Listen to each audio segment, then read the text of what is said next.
السلام علیکم ورحمۃ اللہ وبرکاتہ۔ بسم اللہ الرحمن الرحیم۔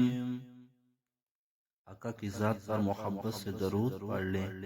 الصلاۃ والسلام علیک یا رسول اللہ وعلی آلک واصحابک یا حبیب اللہ۔ حضرت عائشہ رضی اللہ عنہا نے فرمایا کہ میرے پاس بنو اسد کی ایک عورت بیٹھی تھی۔ نبی کریم صلی اللہ علیہ وآلہ وسلم تشریف لائے تو ان کے متعلق پوچھا کہ یہ کون ہے؟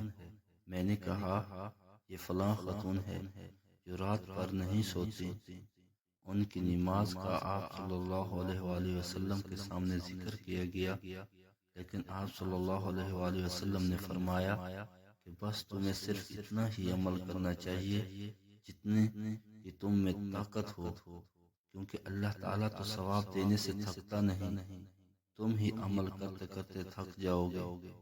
صحیح بخاری حدیث نمبر 1151۔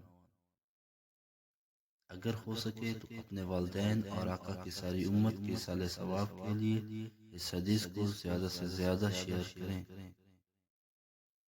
جزاک اللہ خیرہ۔